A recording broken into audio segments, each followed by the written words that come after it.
안녕하세요. 한국플루크 백준호 과장입니다. 배터리 분석기와 전력 품질 분석기에 이어 벌써 네 번째 시간으로 다시 인사를 드리게 되었습니다. 이번 6월 웨비나에서는 모터 드라이브의 측정법에 관해서 설명을 드리고자 하는데요.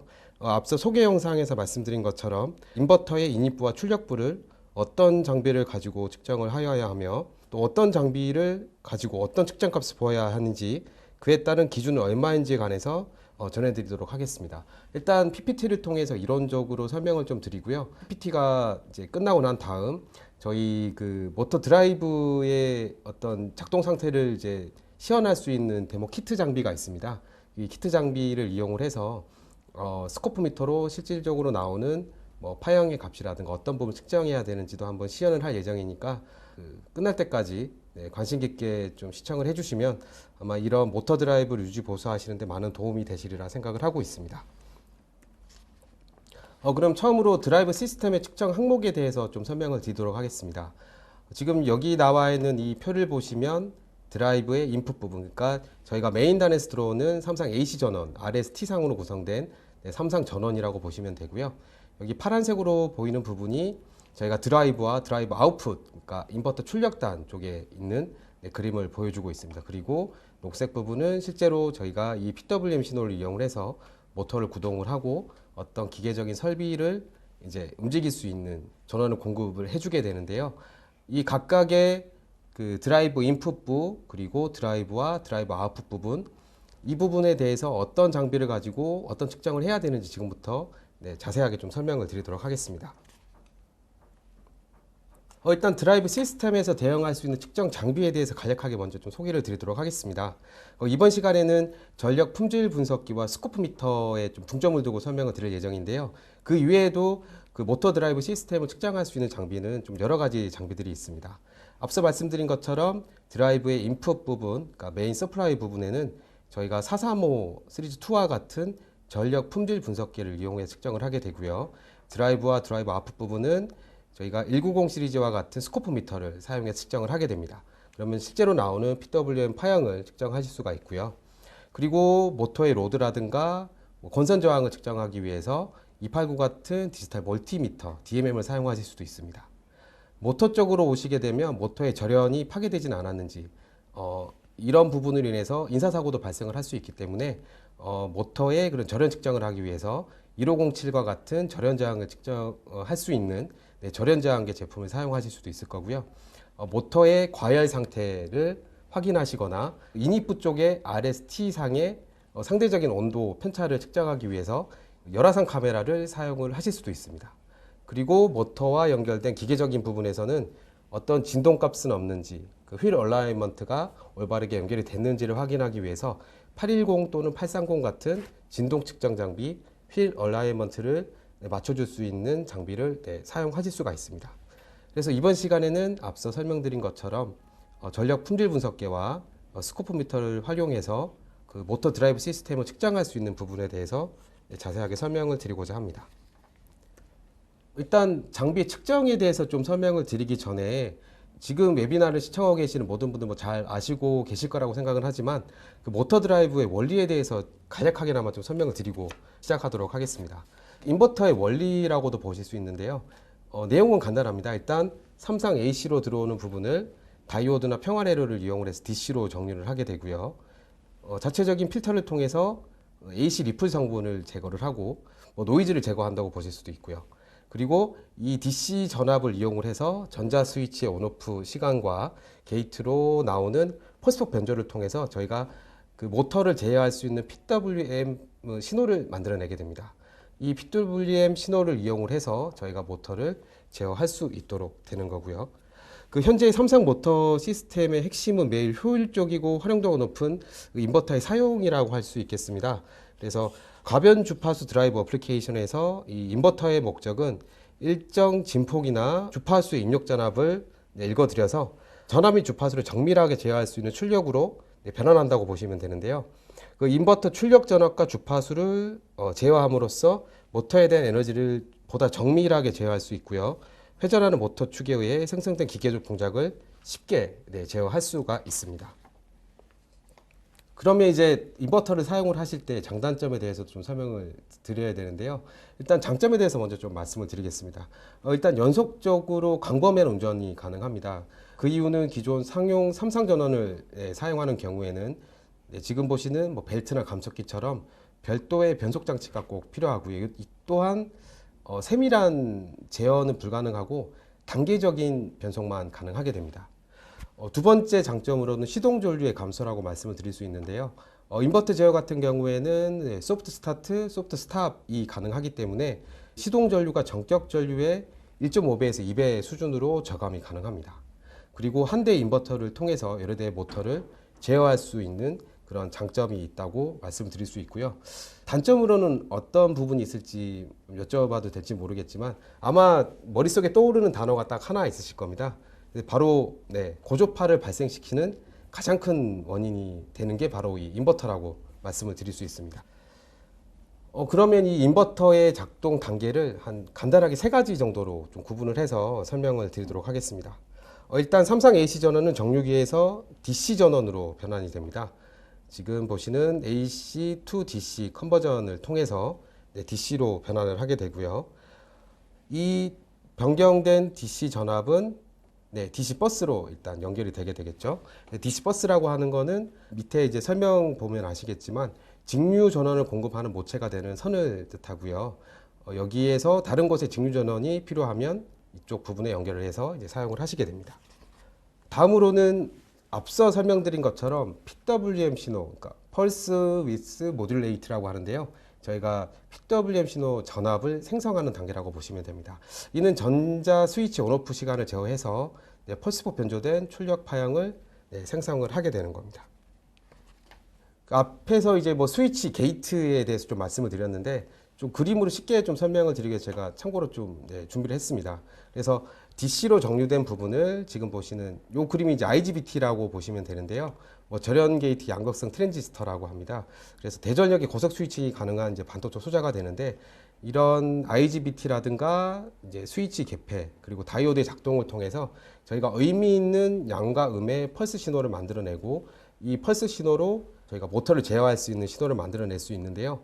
다음 사진에서 보시는 것처럼 출력 전압은 사인파와 동일하지만 출력 시간, 그러니까 펄스 폭을 좀 다르게 해서 교류의 사인파와 비슷한 파형을 만들어내는 것이 바로 PWM 출력 파형이라고 보시면 됩니다.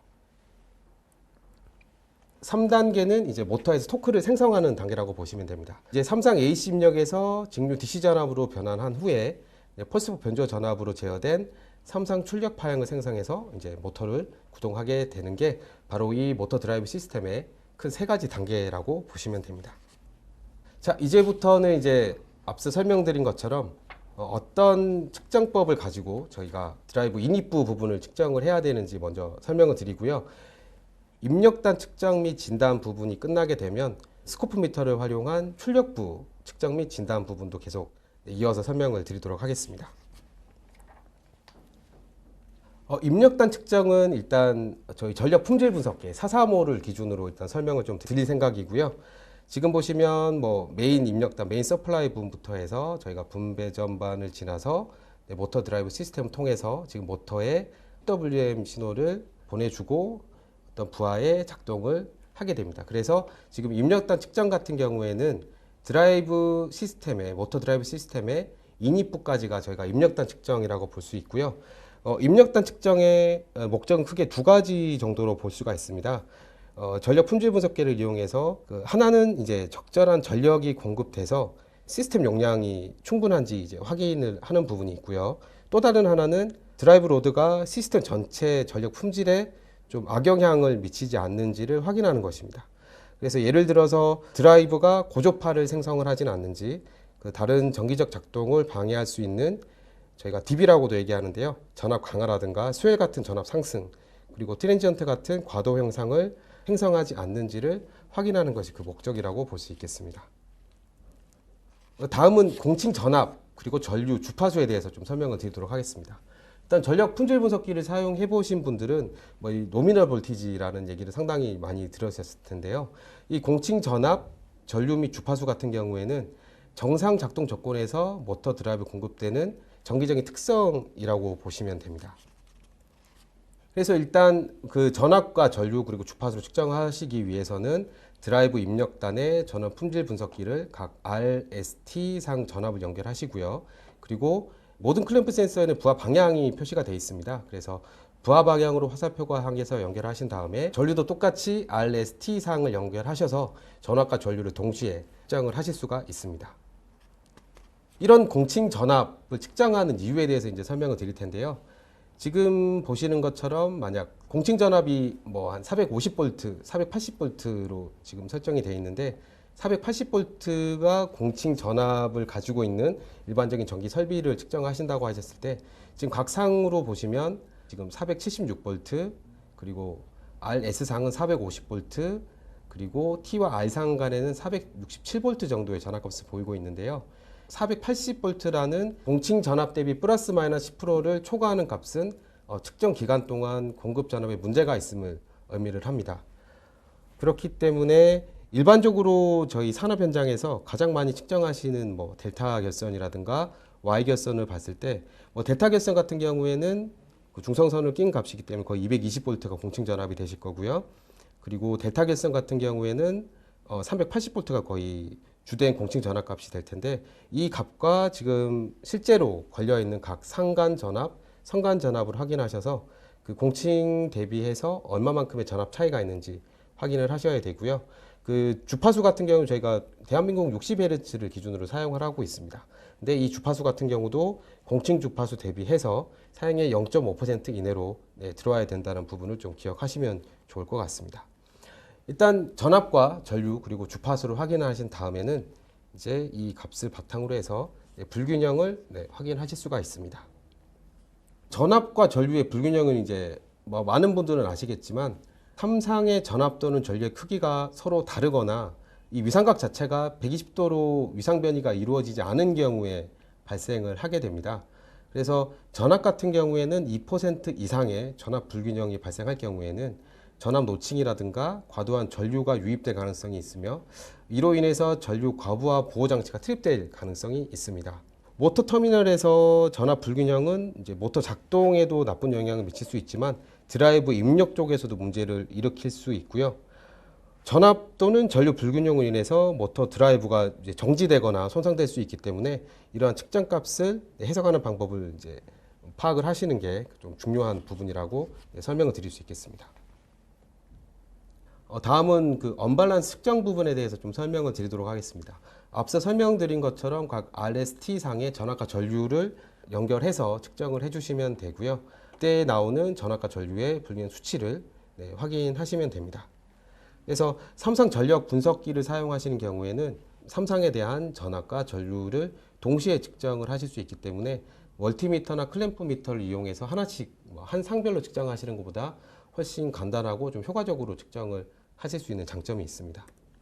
지금 이제 다음으로는 좀 기준값에 대해서 좀 설명을 드려야 될 텐데요. 우선 전압 불평형은 반드시 2% 이내로 지금 들어와야 됩니다. 지금 이 화면으로 보이는 이 화면이 이 드라이브 인풋 부분의 이제 입력단 쪽을 이제 435를 이용해 측정을 한 부분인데요. 지금 전압 불평형 같은 경우에는 네거티브 성분이 9%, 뭐 제로 성분이 8% 이상 이렇게 표시가 되어 있고 지금 전류 불균형 같은 경우에는 거의 40%, 60%에 육박을 하고 있습니다. 실제 측정하시는 라인에서 이 정도의 불균형 수치가 나왔다고 하면 지금 걸려있는 모터 드라이브 시스템 자체에 엄청난 과부하가 걸릴 수 있기 때문에 반드시 이 부분을 보수할 수 있는 작업이 필요하시다고 보시면 되고요.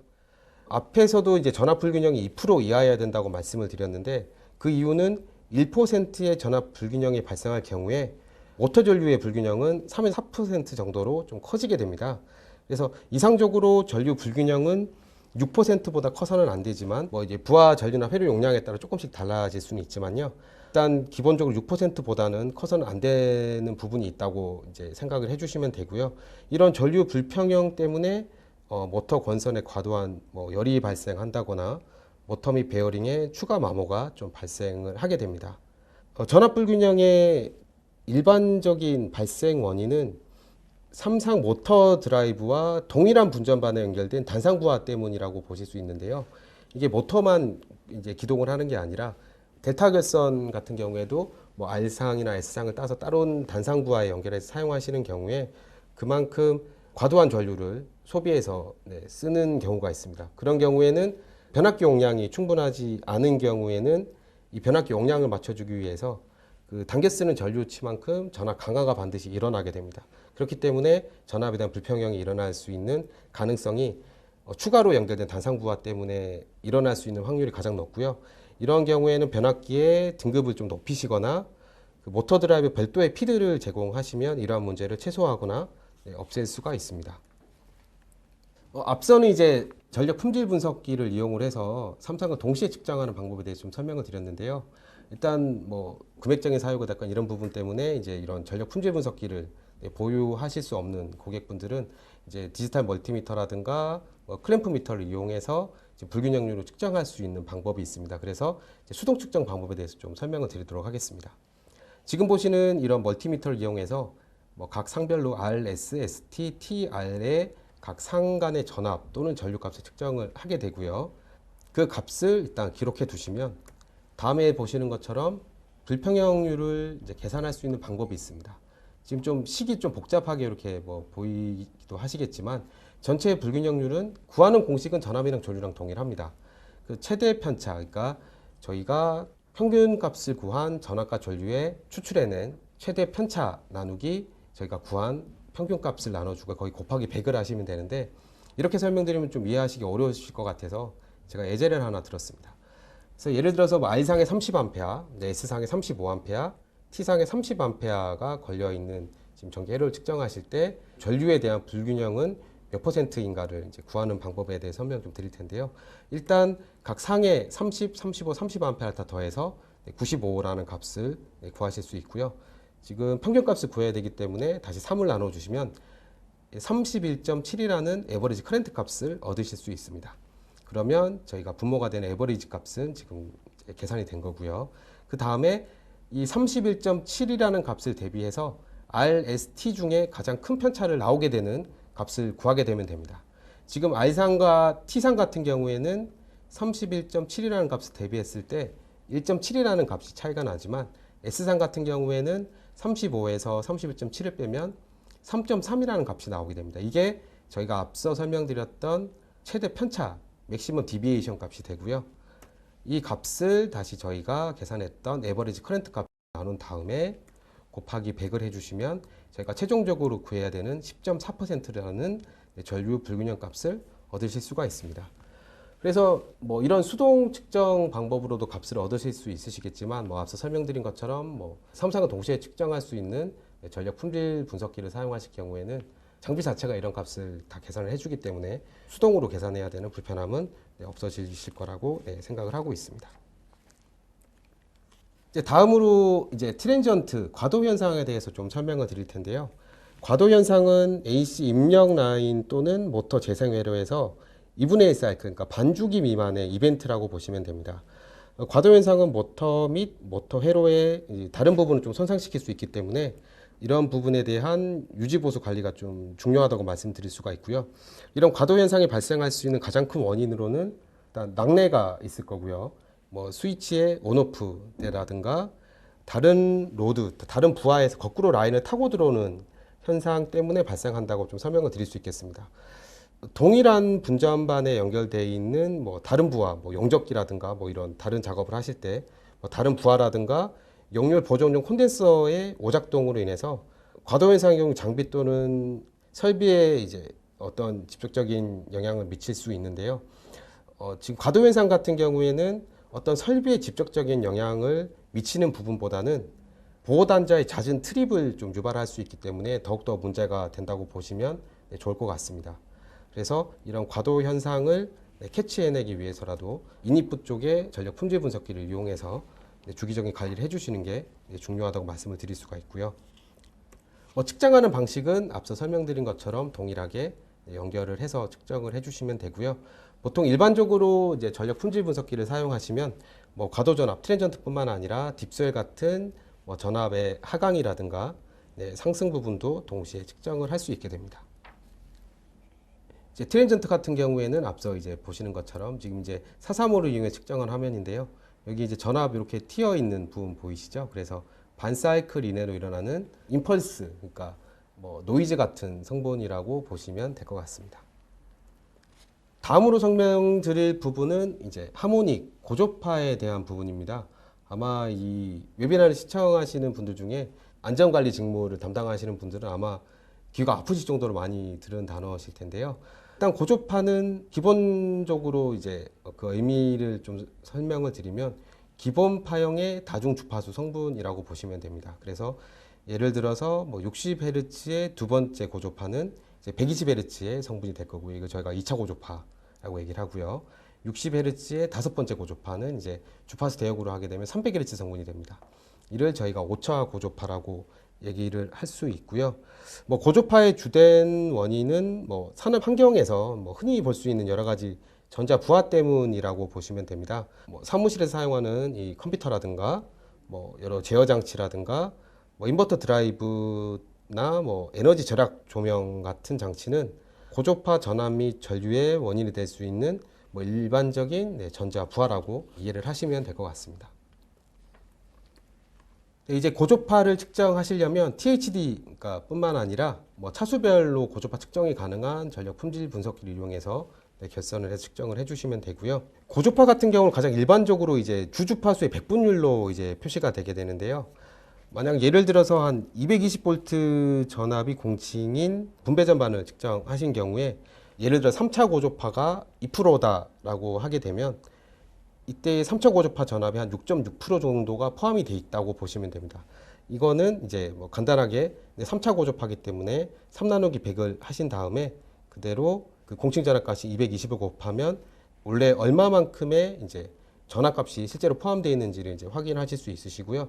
일반적으로 저희가 이제 퍼센트를 이용을 해서 하모닉 성분이 얼마다라고 얘기를 하고 있고, 뭐 THD 같은 경우는 아마 많은 분들 뭐 어떤 용어인지 다 아시고 계시겠지만 THD라고 하면 일반적으로 모든 이제 왜곡의 합, 총 고조파 왜곡률이라고 저희가 얘기를 하고 있습니다. 일단 이 하모닉을 측정을 하셨을 때 이 THD 값이 6% 이상의 값이 나온다고 하면 좀 관심 깊게 주의를 기울이고 다시 한번 측정을 하셔야 될 것 같습니다. 이제 총 고조파 왜곡 같은 경우에는 이제 2차 고조파에서부터 50차 고조파까지 이제 모든 고조파 차수를 측정해서 나온 값이라고 보시면 되고요. 실질적으로 50차 이상에서도 고조파가 발생할 수 있지만 이 부분 같은 경우는 거의 저희 전력 품질에 미치는 영향이 워낙 미비하기 때문에 그렇게 중요하지 않은 부분이라서 굳이 그 부분까지는 측정을 하셔야 될 필요는 없으시고요. 일단 전압 THD가 6%보다 큰 경우 같은 경우에는 어떤 차수의 고조파가 THD 값에 가장 큰 왜곡을 일으키는지 확인을 반드시 해주셔야 됩니다. 그래서 만약 5초 고조파가 높다, 뭐 7차가 높다, 3차가 높다 그런 부분에 따라서 이 값을 토대로 이제 어떤 고조파 필터를 설치해서 뭐 이런 안 좋은 성분을 제거할 수 있는지 근거를 도출하는 부분으로 이제 사용을 하실 수가 있고요. 일단 서로 다른 고조파는 이제 이런 잠재적인 문제를 나타내게 되는데 뭐 예를 들어서 이제 강한 짝수 번째 차수, 그러니까 두 번째나 네 번째 고조파 같은 경우에는 뭐 측정 중인 회로에 연결된 이제 장치에서 반사되는 DC 전압이 있음을 나타낼 수도 있습니다. 그래서 이는 종종 이제 부하의 그 일부를 구성하는 인버터, 그러니까 정류기 때문일 수도 있고요. 이런 고조파 관리를 통해서 실제 설비에 악영향을 미칠 수 있는 그런 부분을 차단을 하셔야지만 안정적인 그런 전력 품질을 가지고 설비나 장치들을 가동하실 수 있다고 보셔야 될 것 같습니다. 일단 고조파까지 측정하셨으면 이제 다음 단계는 이제 역류를 확인을 하셔야 되는데요. 역류는 그 피상전력 대비했을 때 유효전력과 무효전력의 비율이라고 보시면 됩니다. 그래서 AC 회로에 사용된 실제 전력과 모터에 공급된 피상전력의 비율이라고 보시면 되고요. 각 상의 전압과 전류의 위상차를 줄여주는 것이 역률 보정의 가장 큰 핵심이라고 보시면 됩니다. 그래서 이런 역률 보정을 하기 위해서 보통 대부분 아마 역률 보정 콘덴서를 많이 사용을 하실 거예요. 그래서 이게 진상인지 지상인지 파악을 하셔가지고 이 전압과 전류 위상차를 줄여서 역률을 높이셔야지만 뭐 전기세 이런 부분에서 이제 추가적인 과금을 방지할 수 있기 때문에 이런 역률 관리가 중요하다고 말씀을 드릴 수 있겠습니다. 측정 방식은 동일합니다. 그래서 일단 그 역류 값을 확인하신 다음에 벡터도, 그러니까 위상도가 지원되는 장비 같은 경우에는 실제의 그 전압 전류의 위상각이 얼마인지 그런 부분도 이제 확인하실 수가 있으십니다. 다음으로는 이제 모터가 기동할 때 발생할 수 있는 인러시 커런트 도립 전류에 대해서 좀 설명을 드릴 텐데요.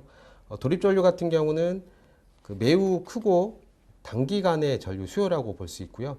그 일반적으로 정상 전류 수요의 수배에서 수십 배까지도 이를 수 있습니다.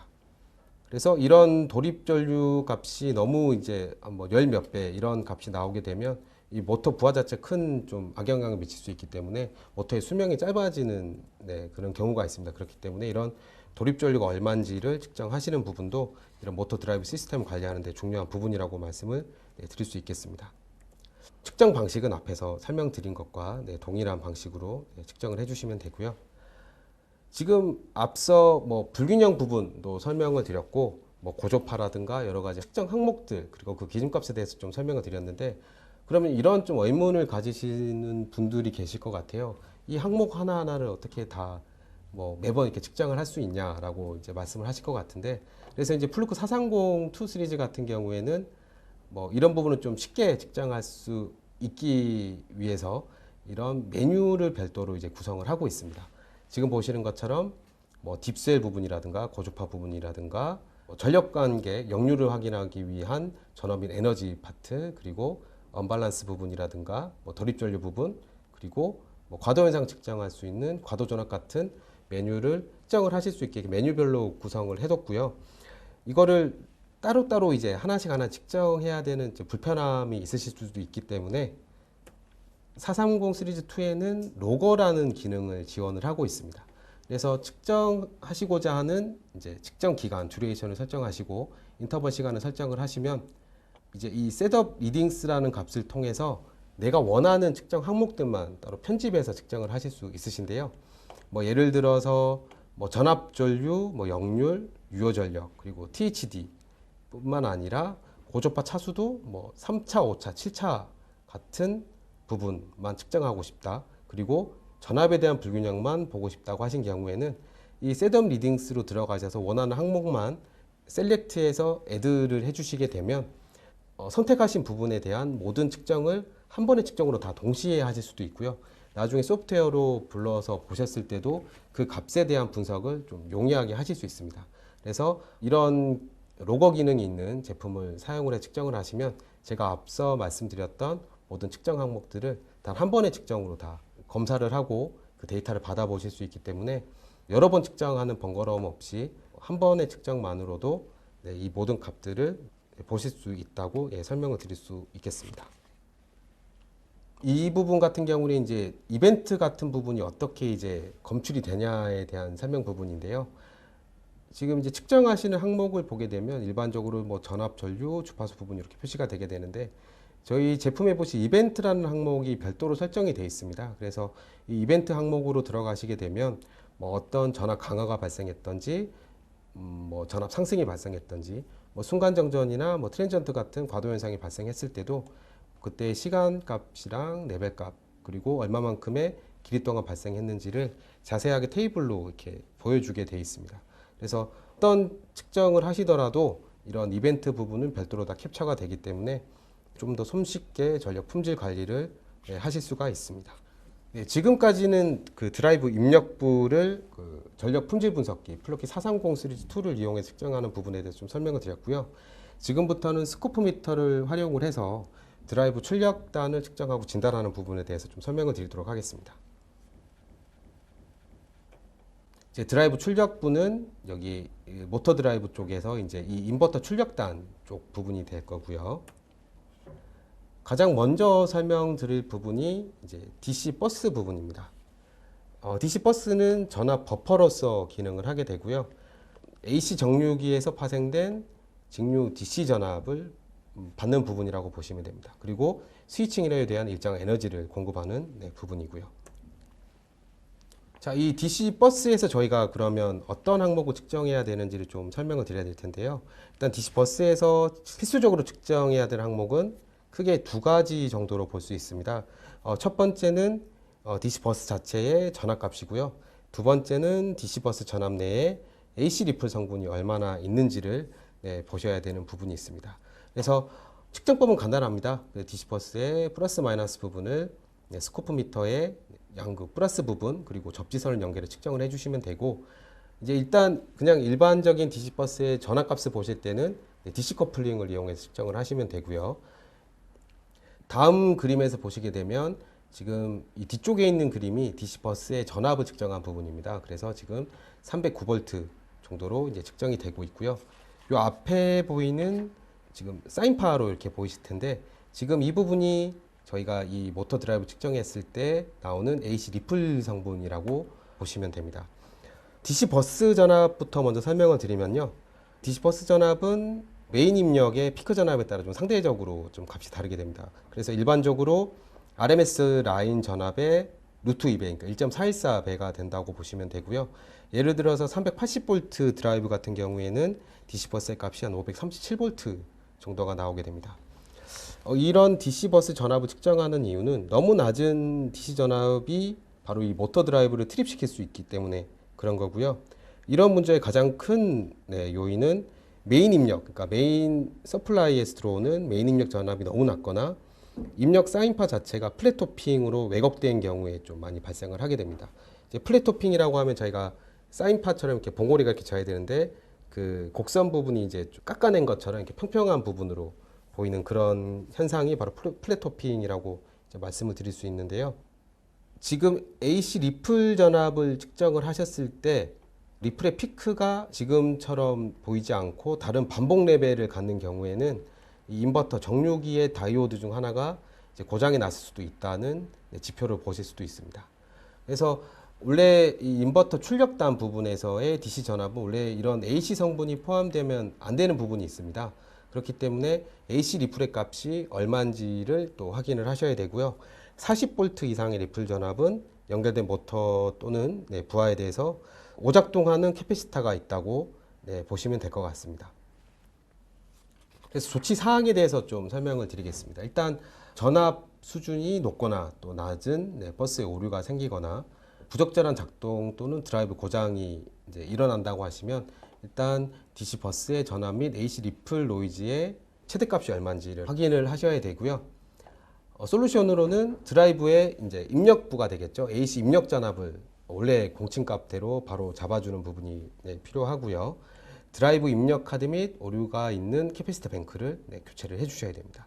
이 부분은 항상 뭐 모든 부분에 적용되는 부분이겠지만 드라이브의 그 등급이 모터 및 부하와 이제 그 용량 같은 부분이 호환이 되는지를 또 확인하셔야 되는 부분도 있고요. 앞서 이제 드라이브 입력 카드라고 말씀을 드렸는데요. 이 부분에 대해서 좀 간략하게 설명을 드리면 보통 이제 다양한 제조사로부터 이제 인버터 드라이버 모터가 이제 생산이 되고 있습니다. 그래서 한 제조사에서 이제 드라이버 모터를 동시에 이제 생산을 한다면 미리 이제 설계 단계부터 이제 값을 매칭해서 이제 원하는 대로 제어를 할 수 있도록 이제 만들면 되지만 이제 다른 제조사로부터 이제 각각 생산된 인버터와 모터를 이제 사용해야 한다면 이제 엔코더 출력을 통해서 그 모터의 속도 피드백 신호를 이제 인버터로 이제 보내줄 수가 있습니다. 그래서 이제 인버터 제조사는 유도 전동기의 이제 제어를 위해서 제어 신호 입력을 이제 지원을 하고 있고요. 이 모터는 또 출력을 주는 신호를 인버터로 보내서 인버터와 모터가 이제 상호 제어할 수 있도록 하는 부분인데요. 이런 기능을 위해서 바로 이 입력 카드를 통해서 이런 펄스 신호를 이제 주고받을 수 있는 그런 기능을 한다고 보시면 됩니다.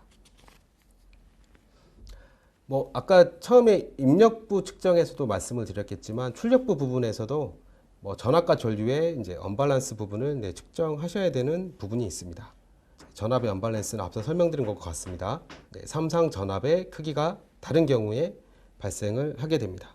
이런 이제 잠재적인 오류 같은 경우는 모터에 연결된 케이블이라든가 이제 모터의 종단이라든가 이제 본선 자체에 이제 좀 악영향을 미칠 수가 있고요. 지금까지 이제 좀 설명을 드리면 인입부에서 그 전력 분석기를 이용해서 전류의 전압과 전류에 대한 불평형 측정을 했는데 왜 모터 드라이브 출력부는 왜 스코프 미터를 이용해서 측정을 하셔야 되냐라는 의문을 가지신 분이 계실 수도 있을 것 같은데요. 일단 스코프 미터 같은 경우에는 상당히 넓은 대역폭을 가지고 있습니다. 플루크 장비에도 뭐 최대 500MHz의 대역폭을 가진 장비가 있는데 일반적인 전력 품질 분석기 같은 경우에는 그냥 상용 전원 50에서 60Hz에서만 이제 측정을 할 수 있는 장비이기 때문에 PWM 신호로 나오는 이런 넓은 주파수 대역폭을 가진 부분에 측정을 하게 되면 정상적으로 측정값을 읽어드릴 수가 없습니다. 그렇기 때문에 인입부는 전력 품질 분석기를 이용해서 관리를 해주셔야 되고요. 그 모터 드라이브 후단, 그러니까 출력부의 인버터의 출력부 같은 경우에는 이런 스코프미터, 넓은 주파수 대역폭을 가진 스코프미터를 이용을 해서 측정을 하셔야지만 전압과 전류의 불평형을 보실 수가 있습니다. 그래서 간단히 설명드리면 측정하는 부분이 일반적인 50, 60Hz로 이어진 사인파냐 아니면 펄스폭 변조 파형이냐 라는 부분이라고 이해를 하시면 될 것 같습니다. 이제 스코프미터를 이용을 해서 이제 전압 불균형을 측정을 할 텐데요. 이 연결법은 이제 만약 4채널이 지원되는 이제 스코프미터를 예를 들어 좀 설명을 드리겠습니다. 각 RST 상에 이제 한 채널씩 연결을 해주시면 되고요. 이제 R 상에 플러스 저 양극 부분 연결해 주시고 접지를 다시 S 상에 연결해 주시는 방식으로 계속 교차해서 연결을 하신다고 보시면 됩니다. 그래서 R 상 그리고 S 상 연결해 주시고 그 다음 S 상, T 상 그리고 T 상과 R 상을 서로 교차해서 연결해 주시면 이제 올바른 전압 측정을 하실 수가 있고요. 이 도출된 전압 값으로 인해서 전압의 언밸런스율을 측정하실 수가 있습니다. 계산하는 방식은 앞에서 멀티미터를 이용해 측정하셨을 때 제가 수동 계산법을 설명을 드렸는데 그 부분과 동일하다고 보시면 되고요. 지금 이 부분이 이제 저희 앞서서는 이제 사인파 모양으로 나왔었는데 지금 이제 드라이브 출력단 같은 경우에는 이제 PWM 신호로 나오기 때문에 이런 펄스 파형으로 표시가 되게 됩니다. 이런 펄스 파형을 측정을 하셔서 어떤 파형 자체 이상이 있는지 없는지 유무를 확인하실 수도 있고 그때 도출되는 전압값을 활용을 해서 전압 불균형을 이제 계산을 하실 수가 있고요. 인입부와 동일하게 2% 이상의 불균형은 문제가 된다고 보시면 됩니다. 다음은 조치 사항에 대해서 좀 설명을 드리겠습니다. 전압 전류 레벨에 고조 출력 오류가 있으시거나 모터의 온도가 상승하신다거나 부적절한 작동이나 드라이브 고장이 있으신 경우에는 앞서 설명드린 것처럼 각 상의 전압, 전류, 그리고 모터의 온도, 그리고 건선 저항 및 절연 저항을 측정을 하시고요.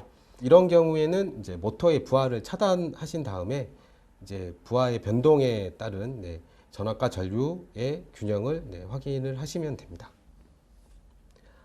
다음은 전류 언밸런스에 대해서 이제 설명을 드릴 텐데요. 이 부분도 측정 방식은 동일합니다. 스코프미터를 이용해서 전류를 측정할 수 있는 클램프 센서를 각 상에 연결해 주신 다음에 이제 측정을 하시면 되고요. 지금 보시는 요 그림 설명과 같습니다. 그래서 드라이브 출력 단자 모두에 이제 전류 클램프, 그러니까 전류 센서가 연결된 오실로스코프를 사용하여 각 단자의 전류를 측정을 해주시면 됩니다. 계산하는 방식은 동일하다고 보시면 되고요. 앞서 설명드린 것처럼 삼성 전동기의 전류 불균형, 그러니까 인버터 출력단 쪽입니다. 동일하게 6%를 넘지 않아야 되고요. 전압 불균형이 만약 허용 한계 내에 있는데도 좀 과도한 전류 불균형이 감지된다고 하시면 모터 권선의 단락, 다른 단상 부하가 접지로 단락된 것일 수도 있습니다. 이제 다음은 리플렉션, 반사파에 대해서 좀 설명을 드릴 텐데요. 아마 이 부분은 좀 생소하게 느껴지시는 분들이 좀 많으실 거예요. 그래서 이 반사현상 같은 경우에는 전체적으로 연결된 회로의 임피던스 변화 때문에 이제 발생을 하게 됩니다. 그래서 일반적으로 이제 신호를 좀 잘 전달하기 위해서는 출력 임피던스와 케이블의 임피던스 그리고 입력 임피던스의 좀 매칭이 중요한데요. 종단부, 그러니까 이 끝단부의 임피던스가 맞지 않으면 반사된 파형이 되돌아와서 드라이브 출력단 쪽에 파형의 왜곡을 좀 초래하게 되는데 이런 반사 값의 이제 피크 값 같은 경우에는 디시버스 전압 레벨만큼 높을 수도 있고 그보다 더 높게 튀는 경우도 있습니다. 그래서 이런 오실로스코프를 이용해서 측정을 하시게 되면 지금 이제 보시는 것처럼 이런 스파이크, 그러니까 부분으로 이제 표시가 되게 되는데요. 일반적으로 디지털 멀티미터를 이용을 해서 이런 반사파를 측정하시기에는 여기 나와 있는 설명처럼 주파수 대역폭이라든가 인터벌 시간이 너무 낮기 때문에 정확한 측정은 불가능하다고 보시면 되고요. 이런 순간적인 PWM 신호의 과도 현상을 측정하기 위해서는 오실로스코프로만 측정이 가능하다고 보시면 됩니다. 그래서 이런 반사파 측정을 위해서 보시는 것처럼 연결을 해서 이제 측정을 해주시면 되고요. 지금 이제 보이시는 부분이 R과 T상, 그러니까 A상과 C상 같은 경우는 크게 이상이 없으신데 비상 같은 경우에는 지금 이 전압값이 튄 부분이 좀 크게 보이실 거예요. 그래서 이런 반사파로 인해서 스파이크, 전압의 튄 현상이 발생할 수가 있고요. 공칭 전압 대비했을 때 50%보다 큰 반사값은 이게 어떻게 보면 과도 현상이라고 얘기할 수 있는데, 이거는 이제 모터에 있어서 이제 좀 문제를 발생할 수가 있습니다. 그래서 인버터와 이제 전동기를 연결하는 케이블의 길이가 이제 긴 경우에 그 케이블의 누설 인더턴스랑 이제 그 커플링 캐패시턴스의 임피던스가 이제 같아지는 이제 공진노 회로가 되어버리기 때문에 이제 전동기 단자에 이제 고주파 진동을 좀 유발하게 되고요. 이로 인해서 전동기 절연에 과전압과 추가적인 스트레스를 줄 수가 있습니다. 이런 데이터를 좀 검색을 해보시면 이런 케이블 길이에 따른 논문이라든가 이런 부분들 좀 많이 찾아보실 수 있으실 텐데요. 간단하게 좀 설명을 드리자면 PWM 펄스 상승 시간이 만약 0.1 마이크로세크라고 하신다면 단자 종단에서 이제 전압이 2배가 되는 케이블의 길이는 한 5.8m 정도라고 보시면 되고요. 이 펄스 상승 시간이 한 5 마이크로세크 정도 되신다고 하시면 이런 반사파 때문에 전압이 2배가 되는 케이블의 길이는 약 한 300m 정도가 된다고 보시면 됩니다. 이제 조치 사항을 좀 말씀을 드리도록 하겠습니다. 모터에 좀 소음이 많이 발생을 하신다거나, 드라이브 출력 전압 및 전류에 오류가 발생하신다거나, 드라이브랑 케이블, 베어링 및 모터의 수명이 좀 짧아지신다고 하실 경우에 앞서 설명드린 것처럼 피크 투 피크 전압, 그러니까 얼마만큼의 이제 스파이크 노이즈가 이제 과도 현상이 발생하는지를 한번 측정해 보실 필요가 있고요. 멀티미터를 이용해서 건선 저항이라든가 절연 저항을 측정해 보실 필요도 있고, 진동계를 이용해서 이제 베어링의 진동을 이제 측정하실 수가 있습니다. 그래서 앞서 설명드린 것처럼 이런 공진값을 없애주기 위해서 RC 임피던스 매칭 필터를 드라이브 모터사에 설치를 해주신다거나 로우 패스 필터라든가 직렬 리에이터를 설치를 해주시면 됩니다. 그리고 케이블의 길이가 아까 앞서 설명드린 것보다 좀 더 긴 경우에는 케이블의 연결 길이를 줄여주시는 것도 이런 과도 현상을 줄여줄 수 있는 하나의 방법이라고 볼 수가 있겠습니다. 지금까지 전력 품질 분석기와 스코프미터를 활용을 해서 모터 드라이브의 인입부와 출력부를 이제 어떤 방식으로 측정을 하고 어떤 측정 값을 봐야 되는지 설명을 드렸고요. 지금부터는 이제 스코프미터를 활용을 해서 실제로 이제 측정하는 부분에 대해서 좀 이제 실제로 제품을 보면서 한번 설명을 드리도록 하겠습니다.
네, 그러면 지금부터는 실제로 스코프미터를 활용을 해서 PWM 출력 전압을 한번 측정을 한번 해보도록 하겠습니다. 지금 여기 옆에 보이시는 게 이제 모터 드라이브 시스템 저희 데모를 위해서 만들어진 데모 튜브라고 보시면 되는데요. 여기서 똑같이 인입부, 그리고 인버터, 모터, 그리고 출력부까지 다 이렇게 구성이 되어 있고, 실제로 이제 전원을 이제 넣어서 가동을 하게 되면 이 스코프미터에서는 지금 0값으로 이렇게 표시가 되게 되는데 어떤 식의 파형이 들어오는지를 확인을 하실 수가 있을 것 같습니다. 그럼 제가 일단 전원을 한번 넣어 보도록 하겠습니다. 지금 저희 데모 튜브를 통해서 지금 나오는 PWM 출력 파형 전압을 지금 측정을 하고 있는 상태고요. 지금 이제 보시는 것처럼 주파수의 변화에 따라서 이런 파형이라든가 그때 들어오는 PWM 파형 자체의 값이 이렇게 변화되는 것을 보실 수가 있으시고요. 지금 이 상태에서도 시간축을 늘리거나 줄이시는 방법을 통해서 파형을 더 넓게 보신다거나 더 좁게 보신다거나 이런 식으로 네, 조정이 가능하게 되어 있습니다. 그래서 지금 이제 보시는 것처럼 이런 어떤 파형이 이렇게 이제 들어오시는 부분이 있으실 텐데, 시간축을 제가 한번 디비전당 한 100 마이크로세크 정도까지 지금 값을 좀 낮춰서 이렇게 보고 있는데요. 이 부분에서 지금 들어오는 노칭 부분이 좀 상당히 많이 보이실 거예요. 일반적으로 아까 제가 PPT를 보면서 설명드렸던 것보다는 아마 노이즈 성분이 엄청 많이 껴있는 게 보이실 텐데, 지금 저희 데모 튜브 상태가 그렇게 썩 좋지를 못합니다. 그래서 만약 산업 현장 자체에서 이런 정도의 파형이 나온다고 하시면 좀 문제가 될 수 있는 가능성이 좀 상당히 많다라고 보실 수 있으신데요. 이 부분에서도 좀 자세히 볼 수 있는 방법을 좀 설명을 드리면, 저희 이제 스코프미터 같은 경우에 이제 순간적인 지나간 부분도 돌려서 볼 수 있는 리플레이 기능 부분도 있습니다. 그래서 리플레이 부분을 한번 설정을 한 다음에 이렇게 값을 넘겨서 파형이 지나간 100장까지 화면을 쭉 돌려서 자동으로 보실 수 있으신데요. 제가 노칭이 된 부분을 일단 좀 한번 확인을 해 보도록 하겠습니다. 지금 예를 들어서 이제 빨간색 부분이 저희가 이제 쉽게 설명드려서 R사항이라고 보실 수 있으신데요.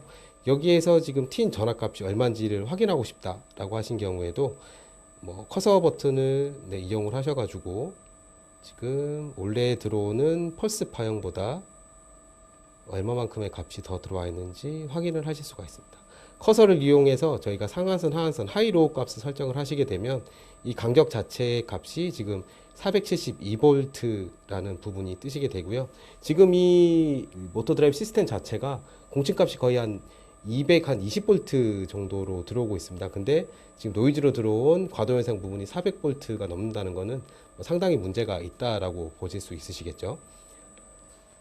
그러면 지금부터는 이 DC 버스 전압을 측정하는 부분에서 이 DC 성분 안에 AC 성분이 얼마나 포함되어 있는지 AC 리플 측정을 하는 방법을 지금 190 스코프미터를 통해서 한번 시연을 해보도록 하겠습니다. 지금 보시면 아까 보여드린 것처럼 지금 DC 버스의 전압값이 표시가 되고 있는데요. 일단 채널에서 커플링 자체를 그 AC 플러스 DC로 측정하는 DC 커플링이 아니라 AC 커플링으로 변경을 해주신 다음에요. 측정되는 리딩 값을 DC 값이 아니라 일단 AC 값으로 변경을 해주시고요. 지금 값이 상당히 흔들리고 있기 때문에 이 파형, 지금 화면에 나오는 파형 자체를 정확하게 이 제품이 인식을 못하고 있는 상태가 됩니다. 그래서 이거를 좀 파형을 의미 있는 파형으로 이제 측정 값이 안정되는 값이 나올 수 있을 정도로 시간축을 좀 조정해 주시면 되는데요. 제가 시간축을 일단 한번 조정을 좀 해보도록 하겠습니다. 지금 이제 보시게 되면 이제 100 마이크로세크 이제 한 10 마이크로세크 정도로 이제 시간을 줄였고요. 지금 보시면 이제 거의 어제 측정 값이 안정이 되셨을 텐데, 지금 모든 그 노이즈 부분을 다 캐치를 하고 있기 때문에 선이 이렇게 좀 굵게 표시가 되는 부분이 있으실 텐데요. 모든 노이즈를 컨택트를 하는 글리치 기능을 5%에서 변경을 해주시면 지금처럼 AC 성분의 어떤 리플 값이 한 1.38V 정도로 들어오고 있다고 보시면 됩니다. 그렇기 때문에 이 스코프미터 한 대를 이용해서 DC 버스의 전압값 뿐만 아니라 그 DC 버스에 얼마만큼의 AC 성분, AC 리플 값이 포함되어 있는지도 확인을 하실 수가 있으시고요. 처음 설명드렸던 것처럼 그 인버터 출력단 쪽에 PWM 파형에 뭐 어떤 과도 현상이 있는지, 전압 노층이 있는지 또 확인을 하실 수가 있으시고, 이 제품을 이용을 해서 또 전류도 또한 측정이 가능하시거든요. 그래서 출력부에 전류도 측정하셔가지고 그때 스펙트럼 분석을 통해서 이 지금 측정하는 출력부 쪽에 고주파 수치가 얼마인지도 확인을 해보실 수가 있습니다. 그래서 일단 제가 지금 측정한 자료를 이제 PC를 이용을 해서 소프트웨어를 한번 구동을 할 거고요. 소프트웨어에서는 어떤 식으로 파형이 이제 표시가 되고 그때 추가적으로 확인할 수 있는 부분은 어떤 부분이 있는지 이제 지금부터는 이제 PC를 이용해서 한번 좀 설명을 드리도록 그렇게 하겠습니다. 네, 그러면 특정한 파일을 PC 소프트웨어를 이용해서 어떻게 불러오고 활용을 하실 수 있는지 설명을 드릴 텐데요. 지금 이제 보시는 소프트웨어가 이제 저희 190 시리즈 전용 소프트웨어 플루크 뷰 스코프미터 소프트웨어입니다. 제가 측정한 파일을 한번 좀 불러와 보도록 하겠습니다. 제가 이미 측정 파일은 PC에 좀 지금 저장을 다 해뒀고요. 이런 식으로 이제 측정 파일을 여시게 되면 제가 측정했던 PWM 파형 자체가 파형으로 구현이 되게 되고요. 커서를 어떤 식으로 움직이냐에 따라서 옆에 데이터 블럭 쪽에 그때의 펄스 하강 상승 시간이라든가 그때의 절대값들이 이렇게 표시가 되게 됩니다. 지금 보시면 뭐 7ms라든가 그때의 폭이라든가 298V 정도 이렇게 표시가 되고 있는데요. 이런 식으로 뭐 파형을 확대 축소하셔서 이렇게 분석이 가능하시고요. 그리고 동일한 방식으로 해서 스펙트럼 분석이 가능하게 되어 있습니다. 그래서 출력부에서도 얼마만큼의 고초파 성분을 가지고 있는지를 측정을 하실 수 있으신데, 지금 이제 1차가 100%를 기준으로 해서 주파수 차수별로 이런 식으로 값이 표시가 되게 되고요. 옆에 데이터 블록을 보시게 되면 동일하게 이 지금 측정된 그 인버터 출력부 쪽에 THD 값이라든가 지금 22% 정도로 나오고 있는데, THD 값이라든가 각 차수의 값도 이제 확인을 하실 수가 있습니다. 지금 2번 포인트를 이용을 해서 제가 지금 움직이고 있는데요. 옆에 보시면 지금 Y2 축에 보시면 지금 0.9%, 1.4% 이렇게 값이 표시되는 부분이 있으실 거예요. 그래서 이런 스펙트럼 분석을 이용해서 FFT 분석을 이용을 해서 각 차수별의 고초파 수치도 확인을 하실 수가 있습니다. 제가 다른 업체를 좀 방문을 해서 지금 설명드린 것과 동일한 방식으로 해서 좀 측정된 데이터가 있는데 그 부분을 한번 좀 보여드리도록 하겠습니다. 일단 인버터 출력부 쪽에 전압을 측정한 파형인데요. 지금 이제 보시는 것처럼 저희 PWM 파형이 이제 노이즈 부분까지 다 포함을 해서 RST 사항에 이제 부분에 표시가 돼 있고, 이런 노이즈 부분까지 다 측정하는 부분을 제거하고 싱글 커브로 보고 싶다고 하시면 이런 식으로 싱글 커브로 해서 이제 분석을 하실 수도 있습니다. 이런 경우에도 동일하게 스펙트럼 기능을 이용을 해서 차수별의 고초파 수치를 확인을 하실 수가 있으시고요. 지금은 인풋 A를 제가 이제 R상을 선택했기 때문에 R상에 대한 이제 고초파 수치가 이렇게 나오고 있고요. 요건 이제 실제 이제 산업 현장에 있는 그 인버터 출력단 쪽을 측정한 자료입니다. 그래서 지금 보시게 되면 뭐 THD 값이 한 40% 정도 상당히 좀 높게 나오는 부분이 있고요. 그때 차수별 값을 봤을 때도 뭐 3차 그리고 뭐 5차, 7차 부분 이런 식으로 해서 값을 확인하실 수도 있습니다. 전류 측정 부분 같은 경우에도 동일하게 전류 센서를 연결하셔가지고 측정을 하실 수가 있는데요. 이 부분도 동일한 업체의 인버터 출력단의 전류값을 측정한 데이터 자료라고 보시면 됩니다. 이 부분도 노이즈 부분을 제거한 싱글 커브로 확인을 하실 수가 있으시고요. 동일하게 어떤 스펙트럼 분석을 이용을 해서 차수별 고초파 수치가 얼마나 포함이 되어 있는지 확인을 하실 수도 있고요. 만약 그 스코프 미터에서 미리 찍어둔 스크린샷이 있다고 하시면 지금 이제 보시는 것처럼 이런 식의 스크린샷도 불러서 확인을 하실 수 있으시고, 나중에 어떤 뭐 보고서라든가 이런 부분에 이제 뭐 첨부해서 넣어야 될 부분이 있다고 하시면 이런 스크린샷 부분도 바로 첨부해서 넣으실 수 있으시고, 아까 그 제품 자체에서도 이제 이런 스펙트럼 부분이 이제 표시가 되긴 하는데요. 그 부분을 한번 제가 보여드리겠습니다.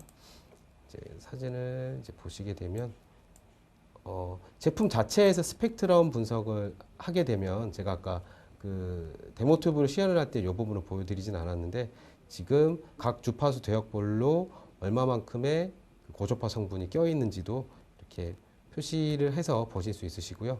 커서를 꺼내서 이렇게 보시게 되면 가장 높은 차수가 포함된 주파수 성분이 얼마만큼인지 지금 보시면 2.82kHz 부분에서 가장 높은 수치가 나와 있는데, 이런 부분을 활용해서 여러 가지 사용을 하실 수가 있습니다.